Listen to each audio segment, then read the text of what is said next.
서울의 한 대형교회 다니는 집사님에게 들은 우스운 이야기입니다. 이 집사님에게는 가을쯤에 되어서 이 교회 다니는 것에 큰 스트레스가 좀 되었습니다. 왜 그런가 하면 해마다 그 교회에는 가을마다 이 비신자들, 새가족들을 초청하는 전도 축제가 있었거든요. 그런데 여느 해와는 달리 목사님이 교회 중직자들, 직분자들은 반드시 이번 전도 축제에는 한 사람 이상 사랑하는 이들을 초청해서 함께 예배드리라고 이 강권을 하며 계속해서 강조를 하시다 보니 여간 부담이 된 것이 아니었었어요. 결국 기도하다가 누구를 전도할까 고민을 했더니 자기 주위에는 다 믿는 사람들이래요. 가족도 믿고 친척도 믿고. 그런데 가만히 생각해 보니까 안 믿는 가까운 한 사람이 있었는데 바로 회사 입사 동기이자 가장 친한 동료 하나가 있었었는데 그 친구가 떠오르더라는 것입니다. 그래서 기도 많이 하고 어느 날 그 친구와의 이제 식사 약속을 잡아서 그렇게 만난 거예요. 그날 밥이 코로 들어가는지 입으로 들어가는지 여러분 느낌이 있었겠습니까? 왜요?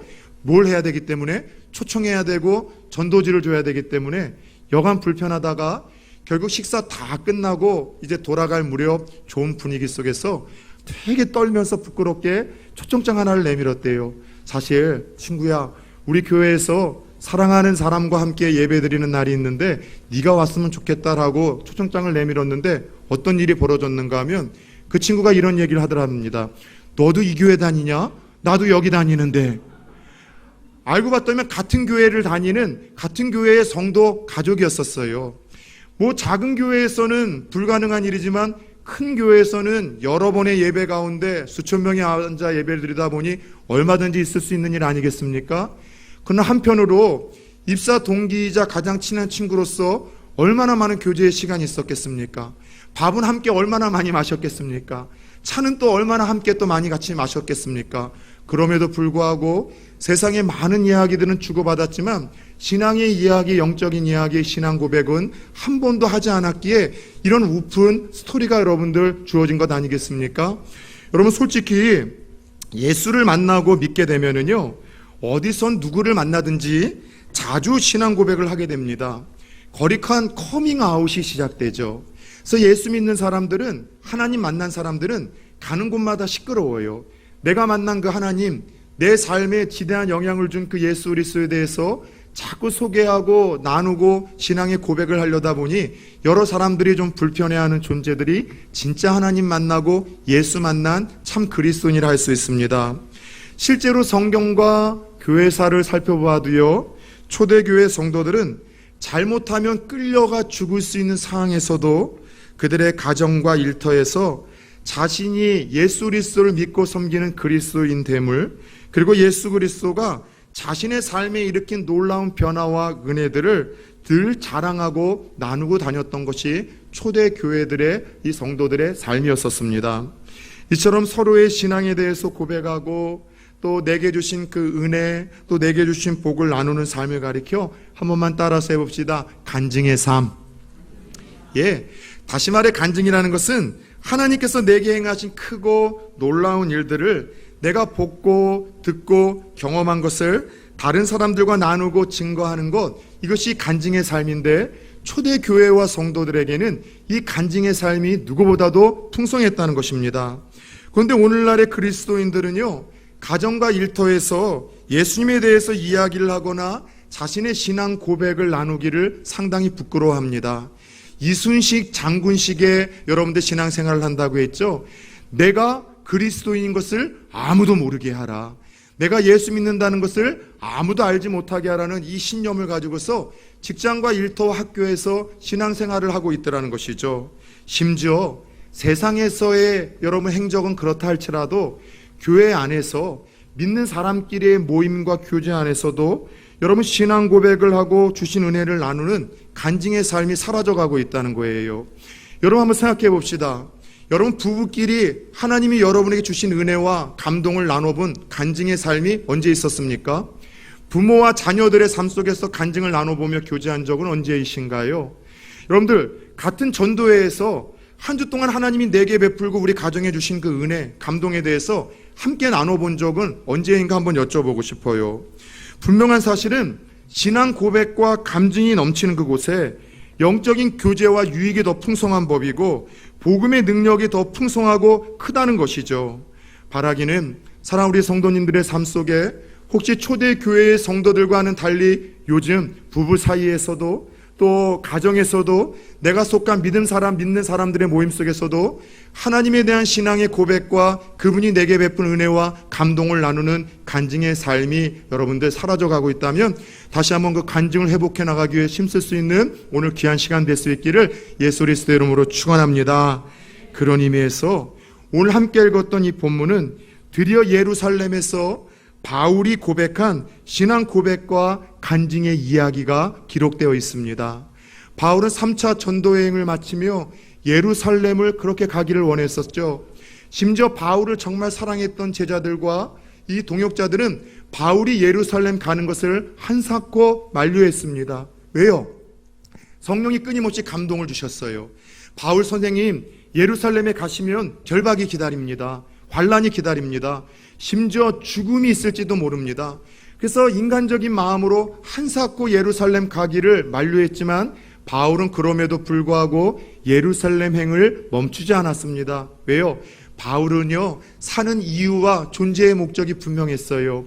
예수님처럼 복음을 전하다가 예루살렘에 다시 한번 뜨거운 붕을 일으키다가 예수님처럼 죽는 소박한 꿈이 사도 바울의 사명이자 소원이었기 때문입니다. 그렇게 바울은 예루살렘에 도착하여 첫 번째로 예루살렘 교회를 찾아갑니다. 그리고 교회에 야고보와 같은 또 예수님의 제자들과 함께 교제를 나누며 자기가 3차 전도여행을 통해서 거두어들인 구제 헌금을 어려웠던 예루살렘 교회에 전달을 하고 3차 전도여행에 하나님이 얼마나 이방인들에게 놀라운 은혜와 기적을 베푸셨는지 밤새도록 제자들과 교제를 하고 모임을 가져요. 그런 다음에 이 바울은 하나님 앞에 예배드리기 위해서 예루살렘 성전을 찾아갔는데 문제는 여기서부터 시작이 됐습니다. 바울이 몇 일행과 예루살렘 성전을 찾아갔는데 아시아에서 온 유대인들 중에 사도 바울을 알아보았던 유대인들이 있었던 거예요. 사도 바울이 대부분 유대인들이 귀히 여기는 율법과 하나님의 성전에 대해서 폄하하고 무시하고 그리고 모독했다라는 그 이유로 예루살렘에 있던 모든 유대인들을 여러분 선동해서 사도 바울을 죽이는 소동이 일어나기 시작했습니다. 그래서 많은 유대인들이 이 성전과 율법과 유대인들을 모욕한 사도 바울을 율법대로 돌로 쳐 죽이자고 해서 성전에선 죽일 수 있어요, 없어서요? 못 죽이니까 사도 바울을 밖으로 끌어갔습니다. 그리고 성전의 문을 닫고 사도 바울을 죽이려고 하는 그 찰나에 구사일생으로 하나님이 로마 군들이 그 예루살렘에 주둔되어 있었었는데 수비 군들로 인하여 사도 바울을 성난 군중들로부터 여러분 구출을 하게 됩니다. 그래서 사도 바울은 목숨은 건졌지만 소동의 주도자로 로마의 수비대에 의해서 체포가 되어져서 연행이 되어지는 것이죠. 그런데 그렇게 생사의 위기 속에서 지금 여러분들 죽을지도 모르는 상황 속에서 끌려가며 사도 바울은요, 천부장에게 부탁 하나를 해요. 뭐라고 이야기를 하는가 하면 유대인들에게 자신을 변증할 수 있는 기회, 변명할 수 있는 기회, 내가 당신들처럼 생각들처럼 성전이나 율법이나 유대인을 모욕하거나 모독한 것이 아니라는 그 변증과 논증을 할 수 있는 기회를 달라고 부탁을 했고 그 천부장의 허락하에 시작된 바울의 변증이 오늘 함께 읽은 본문의 내용입니다. 오늘 사도 바울은 천부장에게 자신이 이 특별한 모욕이나 모독을 한 것이 아니라는 변호와 변증으로 시작했지만 그의 변호와 변증은 따라서 해봅시다. 간증. 한마디로 간증으로 여러분 시작을 해서 끝이 나게 됩니다. 변증이 아니라 간증을 했다는 것이죠.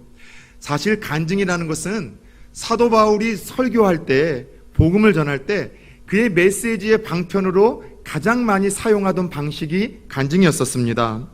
성경에서는 사도 바울이 믿지 않는 이들에게 복음을 전할 때 약 한 6번 정도 간증의 형식으로 복음을 전했는데 사도행전에서는 한 3번 정도 간증을 합니다. 사도 바울이 복음을 전할 때마다 간증이라는 이 형식으로 메시지를 전했다는 것은 무슨 뜻이 있어요? 잘 생각해 보세요. 복음을 전하는 일에 있어서 예수를 소개하는 일에 있어서, 하나님을 믿지 않는 이들을 증거하는 일에 있어서 간증만큼 가장 효율적인 방편과 방법은 없기에 간증을 그는 복음을 전할 때마다 자주 사용했던 거예요. 그렇다면 궁금하지 않습니까? 도대체 죽음의 위기 속에서도 기회를 만들어 전했던 사도 바울의 변증, 간증에는 좀 어떤 내용들이 기록되어 있을까요?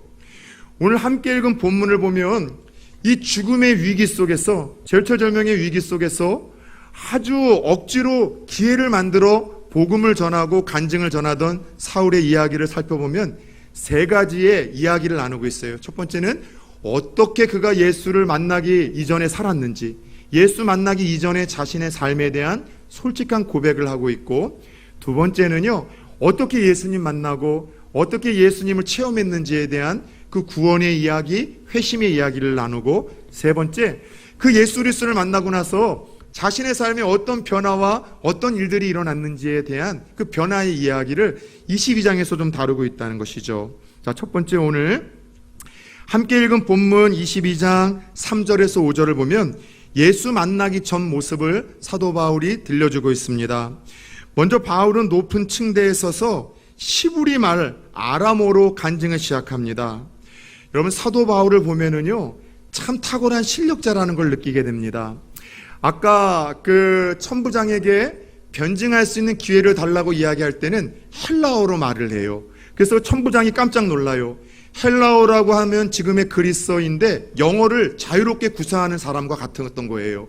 그러다 보니 천부장이 이게 소동이나 일으키는 그냥 이 말단 무슨 그 허접생인 줄 알았는데 이게 지식층이고 범접할 수 없는 실력자라는 생각 속에 움찔해서 사도 바울에게 기회를 줬던 거거든요.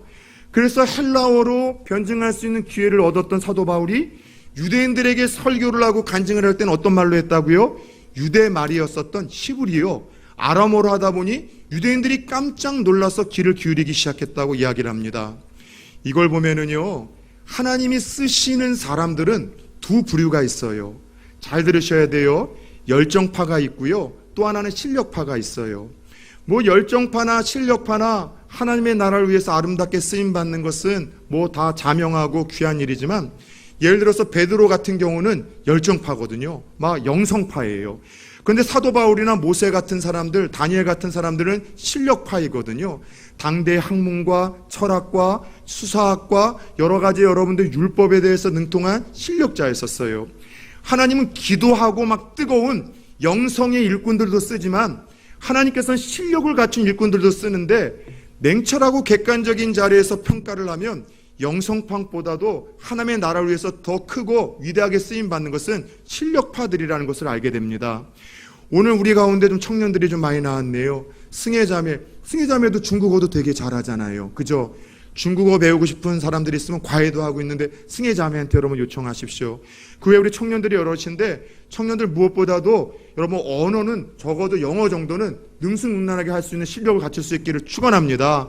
하나님께서 여러분 실력을 갖추어야지만 하나님 앞에서 우리가 영성만이 아니라 더 크고 귀하게 쓰임받을 수 있어요. 사도 바울이 그랬던 것 아닙니까? 그런데 사도 바울은 그렇게 시브리어로 오늘 자신이 예수 만나기 전에 어떤 사람이었는가를 솔직하게 고백을 하고 있습니다. 자, 우리 3장서부터 3절부터 잘 보세요. 자신을 죽이려고 하는 유대인들과 같은 유대인 출신이라고 이야기를 합니다. 자기는 길리기아 다소 출신이래요. 철학과 경제의 도시였는데 사도 바울의 아버지가 되게 부자였었습니다. 그래서 유대인이지만은 로마의 시민권을 돈 주고 사서 사도 바울도 로마 시민권이 있을 만큼 지금으로 이야기하자면 금수저 아들이 사도 바울이었었어요. 여기서 철학과 변증학, 수사학을 배웠습니다. 그런데 사도 바울은 이 성 예루살렘에서 자랐다라고 또 고백을 하고 있어요. 그리고 최고의 랍비이자 율법학자였었던 가말리엘이라는 이 사람 앞에서 이 수제자로 자라났고, 그리고 율법을 철저히 지킴으로 말미암아 하나님에 대하여 너희만큼 열심히 있었던 자신이었다라고 고백을 하고 있습니다.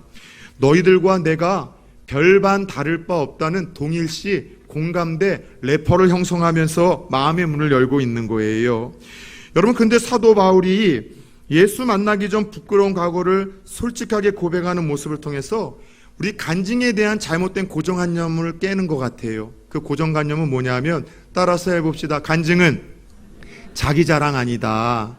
예, 가끔씩 간증이 합치고서 모이면은 자기 자랑을 하시는 분들이 있어요. 예, 영적으로 예수의 이름으로 포장은 합니다. 내가 다른 곳에서 잘한 걸 자랑하는 것이 아니라 교회에서 얼마나 많이 내가 섬겼는지, 교회에서 얼마나 많이 수고했는지, 옛날에 과거에 교회에서 얼마나 많이 헌금을 냈는지, 그래서 교회 이름 팔고 예수 이름 팔고 여러분 하나님 이름 팔면서 결국은 자기 포장하고 자기 자랑하시는 분들이 있어요.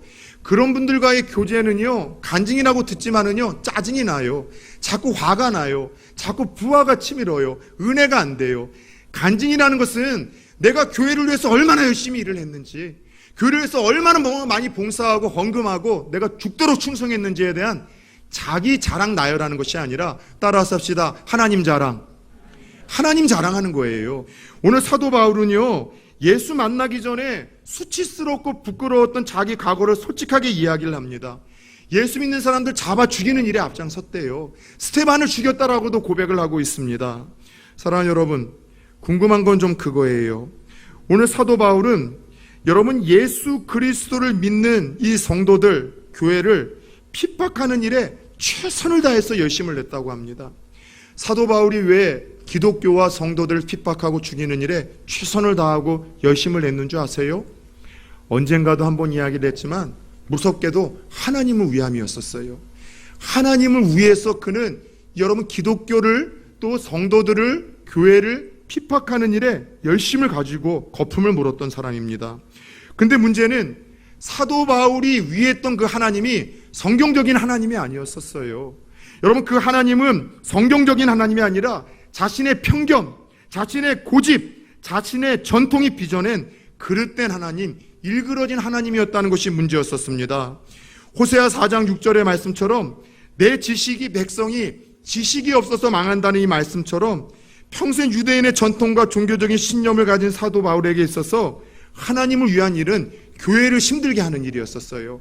교회를 핍박하는 일이었었고 예수 믿는 사람들 잡아다 죽이는 일이 하나님의 일이었다고 생각을 했습니다.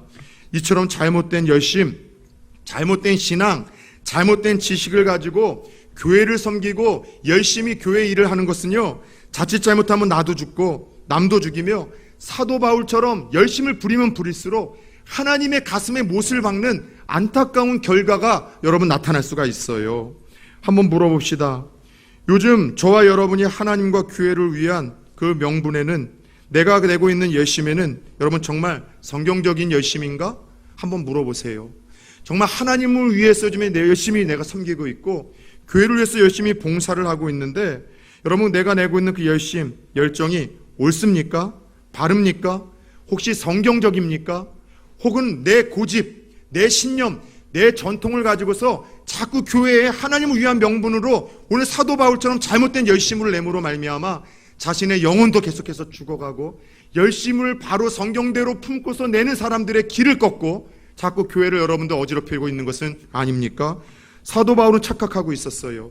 자신이 그 열심이 하나님이 기뻐하신다라고 말이죠. 사랑하는 여러분들, 내 열심이 하나님이 기뻐하시는 열심이 되어지고 내가 부리는 그 열심이 나도 살고 남도 살리며 하나님의 뜻을 이루는 열심이 되기 위해서는 먼저 분별할 수 있는 지혜가 있어야 되는데 성경을 바로 하십시오.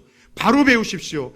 그리고 그 성경이 내가 가지고 있는 잘못된 전통과 고집과 신념과 부딪힌다면 내려놓으시고 하나님의 말씀을 붙들므로 말미암아 바른 열심을 낼 수 있는 성도님들 되어지기를 축원합니다. 신천지의 문제가 뭐예요? 여러분들 그들이 왜 부모를 버립니까? 왜 교회에 와서 버젓이 거짓말을 시킵니까? 왜 사회에 그런 악을 끼치고 불이익을 줍니까? 다른 것 아니에요. 하나님을 위한다라는 명분이 있어요. 그러나 그들이 말하는 하나님은 성경의 하나님이 아니잖아요. 교주가 만들어낸 하나님, 잘못된 교리가 빚어낸 하나님 아닙니까? 오늘날 이와 같은 안타까운 상황들이 얼마든지 여러분 오래 묵은 그리스도인들의 삶 속에서 여러분 재현될 수가 있어요. 사랑하는 여러분들, 교회에서 열심을 부리기에 앞서 내 주장을 여러분들 세우기에 앞서 무언가 계속해서 요구하기에 앞서 그것이 정말 하나님의 뜻인가? 성경적인 뜻인가? 모두가 이로운 것인가? 고민해보며 주장하시고 고집피시고 여러분들 함께 아이디어를 내어줄 수 있는 성도님들 되어지기를 축원합니다. 오늘 사도 바울은 이처럼 예수 그리스도를 만나기 전 자신의 삶, 부끄러운 일들을 솔직하게 고백을 하며 간증을 풀어가고 있습니다. 두 번째, 본문 6절에서 9절을 보면 그가 이제 어떻게 예수 그리스도를 만났는지에 대한 극적인 예수님과의 만남을 고백하고 있어요. 바울은 하나님 앞에서 선택받은 자였습니다. 그런 바울이라 할지라도 이방인을 구원하려는 하나님의 계획에 따라 하나님은 그를 찾아오셔 만나주셨어요. 그것이 오늘 본문 다메섹에서의 체험이에요. 예루살렘에 있는 기독교인들만 박해하는 것에 성이 차지 않아서 다메섹이라는 곳에는 더 많은 그리스도인들과 교회가 있다는 얘기를 듣고 제사장의 공문을 받고 다메섹으로 그리스도인들 잡으러 가다가 빛 가운데 말씀 가운데 오신 예수님을 만나 다메섹에서 꼬꾸러진 것, 이것이 다메섹의 사건이었었어요. 그날 빛으로 오신 예수님은 사도 바울을 찾아오시어 뭐라고 말씀하십니까? 사울아 사울아 내가 어찌하여 나를 박해하느냐? 주여 누구이십니까? 나는 네가 박해하는 핍박하는 예수라. 자, 사도 바울과 예수님은 이전에 직접적으로 만난 적이 한 번도 없어요. 처음 만난 시간은 바로 이 다메섹에서의 이 사건 때 처음 만났습니다. 그런데 처음 주님께서 사도 바울에게 말씀을 주시고 사도 바울과 대화를 할 때 반복적으로 왜 나를 핍박하느냐, 누구냐라고 묻는 말에 네가 핍박하는 예수라고 이야기를 하며 사도 바울이 이전서부터 예수 그리스도를 계속해서 핍박해 오는 실수를 범하고 있음을 주님이 들려주고 계세요. 이상하지 않습니까? 사도 바울 이전에 예수님 만난 적 없어요. 교회와 성도들을 핍박한 적이 있었지만 예수님을 직접적으로 핍박한 적은 한 번도 없었는데 왜 나를 핍박하느냐? 나는 네가 핍박하고 박해하는 예수라라고 주님이 말씀을 하셨어요. 왜 그랬는 줄 아세요? 중요한 의미가 있기 때문이에요. 주님은 이 말씀을 통해서 교회와 예수와 성도의 영적인 신비를 알려주고 계세요. 교회는 여러분들 예수님의 몸이에요. 성도는 예수님의 몸이에요. 예수님은 교회와 성도의 머리라 예수님과 교회와 성도는 따라서 해봅시다. 한 몸, 한 영. 예수와 교회와 성도는 뗄래야 뗄 수 없는 하나예요. 따라서 이 말씀을 통해서 우리가 여러분 교회를 핍박하는 것, 교회 안에서 누군가 부족한 연약한 자를 비방하고 손가락질하는 것, 이것은 예수님을 핍박하는 것하고 똑같아요. 어쩜 우리가 주님 앞에 서는 날 똑같이 주님이 사도 바울에게 물으셨던 질문을 던질 수 있어요. 아무개야, 너는 왜 그렇게 신앙생활을 하며 나를 핍박했느냐? 주님, 내가 교회에서 얼마나 섬겼는데요, 얼마나 열심히 헌신을 했는데 핍박을 했다는요. 그런데 여러분, 교회에 누군가를 미워하고 누군가를 자꾸 몰아내고 누군가를 비방하고 누군가에게 상처를 준 것, 그것이 예수님에게 행한 것이라고 주님은 인정하신다는 것이죠. 반면에 내가 교회에 누군 약자 하나에게 섬기고 베풀고 끌어안고 그를 포용했었던 것, 그것을 주를 향한 사랑으로서 주님이 인정을 해주신다는 거예요. 사랑하는 여러분들, 오늘날 교회 안에서도 믿는 사이에 얼마든지 핍박이 있을 수 있습니다. 예수를 향한 핍박이 있을 수 있습니다. 아까 이야기한 대로 교회 안에 부족한 이들이 있잖아요. 성품상, 성격상, 무언가 지능상, 믿음상. 그런데 그들을 바라보며 자꾸 정죄하고 여러분, 그들을 우리가 손가락질을 하며 아프게 한다면 우리 주님 앞에서 네가 나를 핍박했다라는 이 책망을 피할 수 없다는 무서운 경고를 가슴에 새기십시오. 우리 부부 사이에서도 마찬가지예요. 자꾸 배우자 가운데 한 사람이 하나님 앞에 열심히 나와 예배드리려고 하는데 그거를 자꾸 못하게 할 때 하나님을 핍박했다라는 그 책망, 남은 배우자가 피할 수 없습니다. 배우자 한 사람이 주를 위해서 헌신하려고 하는데, 섬기려고 하는데, 예배하고 기도하려고 하는데 한 사람이 못하게 합니까? 여러분, 반드시 하나님 앞에서 왜 나를 책망해 왜 핍박했느냐라는 주님의 여러분 이 책망을 피할 수 없다는 사실을 기억하십시오. 저는 우리 부산 초원교회 안에서는 누군가를 핍박하는 일들이 없기를 축원합니다. 그러나 하나만 따라서 해봅시다. 거룩한 핍박을 회복하라. 거룩한 핍박은 좀 회복했으면 좋겠어요. 하나님이 기뻐하시는 핍박. 어떤 핍박이에요? 예를 들어서 배우자 중에 한 사람이 좀 더 예배를 드렸으면 하는 마음으로 예배 좀 드리라고, 기도 좀 하라고, 성경 공부 좀 하라고, 함께 헌신 좀 하라고 계속해서 여러분들 무언가 핍박하는 거, 여러분 그거는 선한 핍박이에요. 그거는 아름다운 바가지입니다. 거룩한 바가지입니다. 바라기는 배우자들의 요즘에 하나님을 향한 영성이 희미해져 가고 하나님과의 거리가 멀어져 가고 하나님과의 관계가 소원해질 때 더 하나님 붙들고 가까이 하고 회복하고 열심을 내라는 거룩한 바가지와 핍박이 여러분 부부 사이에 회복될 수 있기를 축원합니다. 부부 사이에만 이 거룩한 핍박이 회복되어야 될 것이 아니라 여러분들 부모와 자녀 사이에도 회복이 되어져야 돼요. 자녀들 여러분 예수 몰라서 지옥을 향해서 여러분 걸어가고 있는데 그냥 신앙은 자기 신념과 자기가 판단하는 것이라고 그걸 어떻게 방치할 수 있겠습니까? 부모라고 한다면 불구덩이에 들어가고 있는 그 자녀를 바라보며 알아서 하라고 어떻게 방치할 수 있겠어요? 여러분들 핍박하십시오.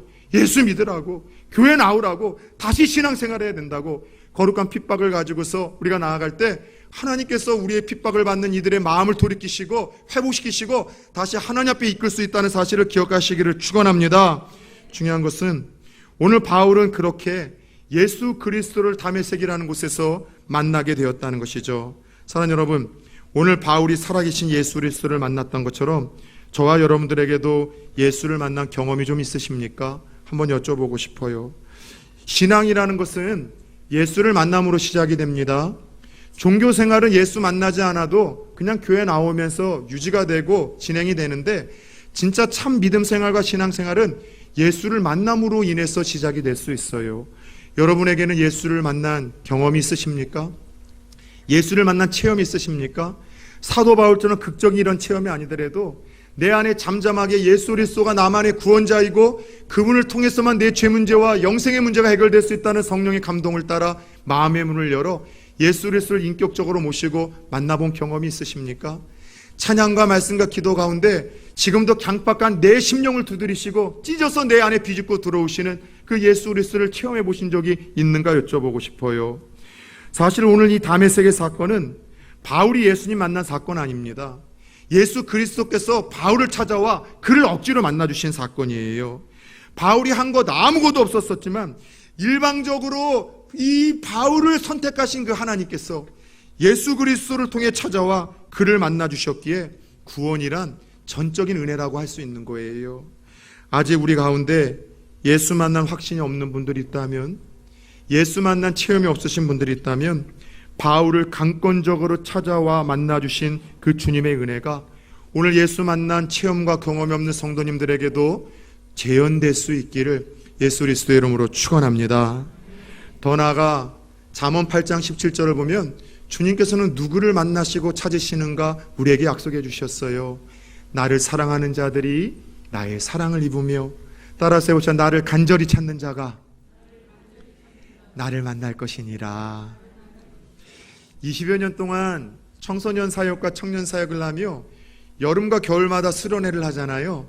제가 항상 집회 때마다 먼저 함께 나누는 하나님의 약속이에요. 하나님 우리 모임 가운데 있으시고 전심을 향하여 자기를 찾는 자에게 그 은혜의 빛을 두시고 누구를 만나주시는가 하면 나를 사랑하는 자들에게 나의 사랑을 주고 나를 간절히 찾는 자들을 나를 만나주신다고 하셨다. 찬양과 말씀과 기도 가운데 하나님을 간절히 사모하라. 주님 오늘 나 좀 만나주세요. 하나님 살아계시다는 걸 느끼고 싶습니다. 나를 사랑한다는 걸 내가 체험하고 싶습니다. 하나님 내 삶을 붙들고 계시다는 걸 내가 하나님 경험하고 싶습니다. 사모하며 나아갈 때 하나님이 너희들을 만나주실 것이라고 약속을 했고, 하나님의 약속은 약속대로 믿고 약속대로 순종하는 자에게 약속대로 나타나기에 그렇게 사모하는 이들을 하나님 만나주시는 경험들을 얼마나 많이 했는지 몰라요. 사랑하는 우리 성도님들, 바울처럼 선택한 여러분들을 강권적으로 찾아와 만나주시는 재현의 역사도 있기를 축원하지만 여러분 아직 예수 그리스도를 만난 확신과 체험이 없다면 사모하십시오. 주여, 신앙생활 5년 10년 하는데도 구원의 확신이 없습니다. 내가 예수를 믿었다고 10년 이야기를 하지만은 아직도 난 죽으면 천국에서 눈 뜰 수는 확신이 없습니다. 죽음이 두렵습니다. 죄사함의 문제에서 자유롭지 못합니다. 그런 분들이 있다면 사모하십시오. 주여, 나를 만나 주옵소서. 나를 변화시켜 주옵소서. 나를 찾아와 주시옵소서. 여러분 그 예수 그리스도를 어느 한날의 특별한 예배를 통해서 만나고 체험하는 역사가 여러분들에게도 주어질 수 있기를 예수 그리스도의 이름으로 축원합니다. 끝으로 오늘 바울은 본문 10절 15절에서 그렇게 만난 예수, 그 예수를 만난 이후에 자기네 삶에 나타난 변화에 대한 간증을 나누고 있습니다. 빛과 말씀으로 찾아오신 주님 앞에 그는 두 눈을 잃고 벌벌 떨며 주님께 다시 묻습니다. 주님, 그럼 내가 뭘 해야 되겠습니까? 주님, 내가 어떻게 살아야 되겠습니까? 이 질문에 두 가지 답을 듣죠. 먼저 본문 10절을 보니까 일어나 다메섹으로 가래요. 거기서 너를 도울 이가 준비되어 있다는 것입니다.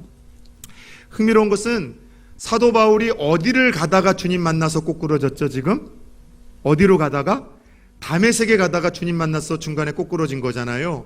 근데 다메섹에 무엇 하다가 가던 거였었어요? 예수 만나는 사람들 여러분들 잡아다가 죽이려고.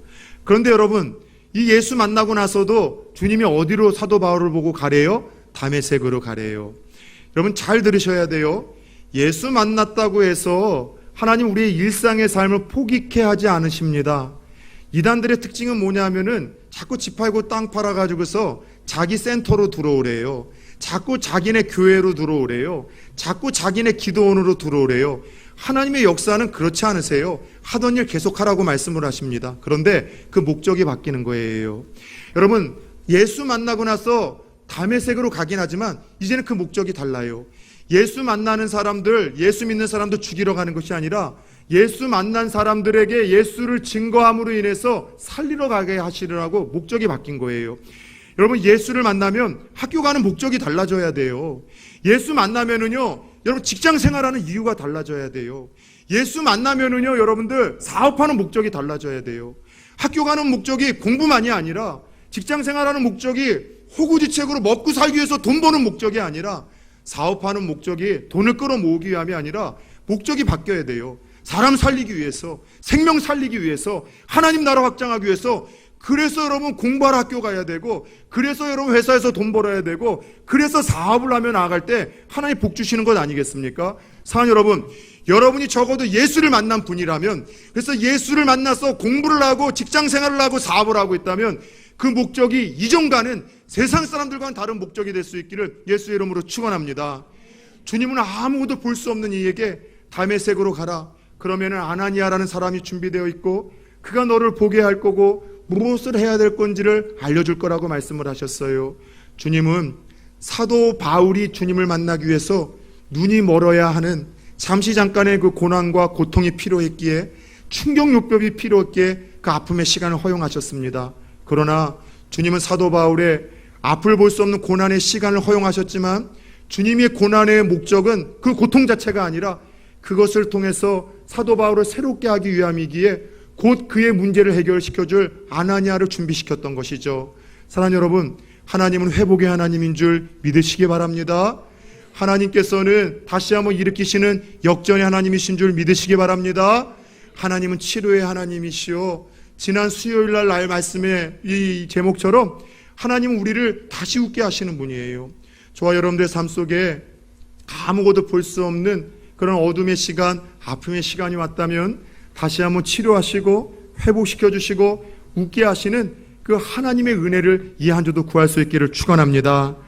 두 번째, 내가 무엇을 해야 되냐는 이 질문 속에 주님이 바울에게 들려주신 답은 오늘 본문 15절을 마지막으로 보니 예수를 위해 모든 사람 앞에서 네가 이제 보고 들은 것에 대하여 증인이 되라고 말씀하세요. 간증하는 인생이 되래요. 논증하거나 변증하는 인생이 아니라 간증하는 인생이 되라는 것이죠. 여러분, 그런데 오늘 사도 바울만 택하여 간증하는 인생으로 하나님이 바꾸셨습니까? 아니에요. 로마서의 말씀 1장을 보고 에베소의 말씀의 1장을 보면 너희도 그들 중에 있다고 하며 오늘 예수 그리스도에게 선택받아 부름받아 구원받은 우리들에게도 하나님께서 똑같은 간증의 이 삶을 선사했다고 이야기를 하고 있습니다. 저와 여러분들이 보고 듣고 경험한 것에 대해서 믿지 않는 자들에게 끊임없이 나누라는 이 거룩한 사명을 하나님이 우리에게 허락하셨어요. 신앙생활을 시작한 지 얼마 안 돼요. 이 예수에 대한 자랑을 하는 한 친구가, 못마땅했던 불신 친구가 이 친구를 골탕 먹이기 시작합니다. 예수가 이스라엘에서 태어났던 그 이유가 뭔지 자네는 아는가? 왜 수많은 민족 중에 유대인으로서 예수가 태어났을까? 그리고 그 후로 예수께서 했었던 그 일들에 대해서 자네는 나열할 수 있는가? 예수 믿은 지 얼마 안 됐던 이 친구는 아무런 대답도 할 수 없었던 거예요. 그러나 해맑게 웃고 있는 그 불신 친구가 여러분 이렇게 이야기를 할 때 이런 이야기를 들려주더라고 합니다. 나는 성경에 대해서도 지식도 없고 예수가 왜 유대인으로 왔는지 이스라엘에서 그가 살아야 되는지는 모르지만 분명한 사실은 그분이 나를 만나 주셨고 내 삶이 변화됐다는 거네. 난 하루도 술 없이 살 수가 없었었고 그 술로 인해서 우리 가정과 아내와 아이들은 늘 불안한 하루하루를 보내야만 했었었지. 내가 가는 곳의 모든 사람들은 다 나를 싫어했었어. 근데 그 예수가 나를 만나 주시고 그분과 내가 함께하는 순간 나는 술을 끊게 되었고 내 아이와 아내들은 내가 집에 오는 것을 기쁘게 되었고 웃을 날이 많아졌고 직장에서 사람들은 나를 받아주기 시작했다네. 논증과 편증이 아니라 주님께서 자신의 삶에 이룬 것들에 대하여 보고 체험한 것들에 대하여 간증을 했었던 한 사람의 이야기를 들었어요. 사랑하는 여러분, 여러분들의 생애는 주님께서 허락하신 이 간증, 주님께서 요구하시는 이 간증이 얼마나 풍성하게 나눠지고 있습니까? 다시 한번 묻고 싶어요. 부부끼리 하나님이 여러분들 어떻게 만나셨는지에 대한 이야기를 나눈 적은 언제입니까? 과거에 어려웠던 시간에 하나님이 여러분을 도와주셨던 이야기를 나누며 함께 하나님을 찬양했던 부부의 간증의 시간은 언제였는지요? 부모와 자식의 간증의 시간은 혹시 언제였었습니까? 여러분, 전도회에서의 모임 때 정치 이야기는 하고 나라 이야기는 하고 이러저런 이야기를 하지만 하나님이 내 삶에 끼쳤던 은혜와 감동에 대하여 서로 유익한 영적인 교제를 나눴던 적은 언제였는지 혹시 기억이 나십니까? 혹시 부부 사이의 영적인 간증이 사라지고 부모와 자녀 사이의 영적인 간증이 사라지고 전도회에서 부서에서 믿는 사람들의 모임에서 교제에서 영적인 간증이 사라져서 자꾸 교회에 나오더라도 뭔가 공허함이 있고 메마름이 있고 차가워지고 냉랭해지고 있는 그 문제가 그로 인한 여러분들 문제는 아니었는가 한번 뒤돌아보십시오. 오늘 바울처럼 항상 간증이 준비되어 있어야 됩니다. 사랑하는 여러분들, 간증을 준비하십시오. 여러분을 하나님께서 어떻게 만나주셨는지, 만나신 하나님이 여러분의 생애에 어떤 변화를 주셨는지, 여러분의 인생의 목적과 목표가 주님을 만남으로 어떻게 변화되었는지 간증을 문서화해 보십시오. 그리고 자녀들에게 나눠보세요. 저는 제 아이들과 함께 차 타고 다니며 종종 간증을 나눕니다. 그러면은요, 아이들에게 하나님이 살아계신다는 거 변증, 논증할 필요 없이 간증으로 아이들의 마음도 뜨거워지고 또 아이들에게 신앙 교육이 이루어지는 것을 경험하게 되더라는 것이죠. 간증을 자주 나누면 참 하나님이 기뻐하신다는 감동을 주세요. 왜요? 누구 자랑하는 것? 하나님 자랑. 예수님 자랑하는 거 보니 하나님이 기뻐하셔서 그래? 내가 그럼 이거도 해줄 테니 이거도 자랑하라고 하고 하나님이 더 많은 간증거리를 주신다는 사실을 경험하게 됩니다. 그것만이 아니에요. 간증을 하면 식어진 내 믿음이 다시 뜨거워져요. 견고해져요. 왜요? 바쁜 생애 속에서 잊고 있었던 하나님의 은혜가 기억나거든요. 아, 그렇지. 기가 막혔던 그 과거의 깊은 수렁에서 나를 건주셨던 하나님의 은혜가 있었었지. 아, 그렇지. 내가 그렇게 죽을 병에 걸렸었는데 치료해 주셨던 하나님의 치료하심이 그때 나에게 있었었지. 아, 그렇지. 그때도 아무런 것도 보이지 않을 때였었지만 하나님이 사람 붙여주시고 환경을 열어주셔서 나를 이끌어주셨지. 내가 잊고 있었던 과거의 그 하나님의 능력, 하나님의 도움, 하나님의 은혜가 생각나 뜨거워지고 내 믿음이 견고해지는 거예요. 지금 내게 주어진 문제 속에서도 그래, 과거에 도우셨던 하나님이라면 이 문제에서 그분이 나를 얼마든지 도울 수 있지 않겠는가.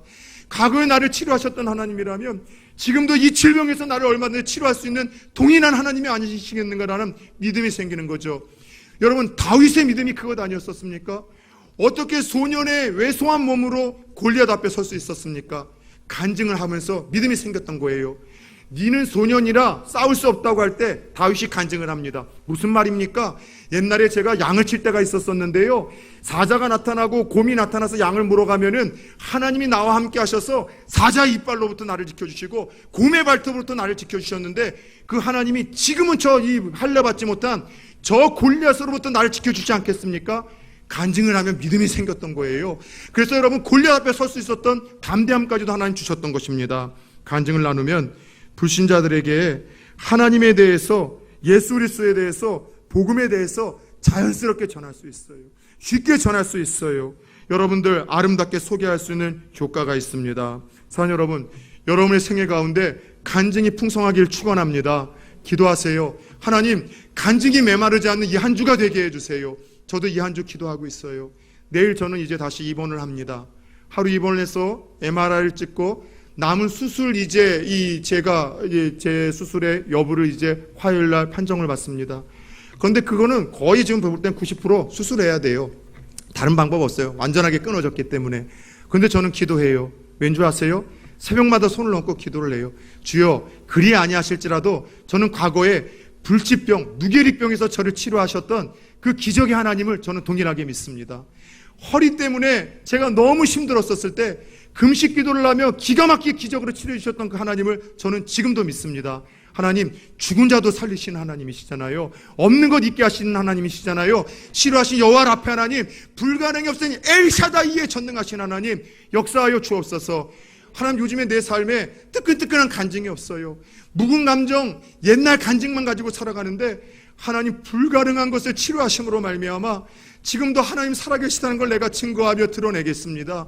아픈 한우들에게 제가 손을 얹을 때 믿음으로 손을 얹어서 그 하나님을 증거하겠사오니 역사하여 주옵소서. 저는 지금도 그런 간증을 달라고 기도하고 있어요. 예, 제 뜻대로 그리 아니하실지라도 감사할 겁니다. 그럼에도 불구하고 이 간증의 삶을 이 한 주도 기대하며 나갈 겁니다. 여러분, 이 한 주 어떻게 다시 이 예배의 당을 나가시겠습니까? 여러분의 삶에 하나님이 이루실 일들에 대한 간증을 기대하십시오. 치료하신 하나님, 문제를 해결해 주신 하나님, 다시 여러분의 믿음을 회복시켜 주실 그 하나님을 기대하며 나아갈 때 하나님께서 저와 여러분들에게도 동일한 간증거리를 주실 것이요, 그 간증거리가 있을 때 때를 얻든 못 얻든 그 간증으로 하나님을 높이고 예수 그리스도의 복음을 증거하는 저와 여러분들 되어질 수 있기를 주 예수 그리스도의 이름으로 축원합니다.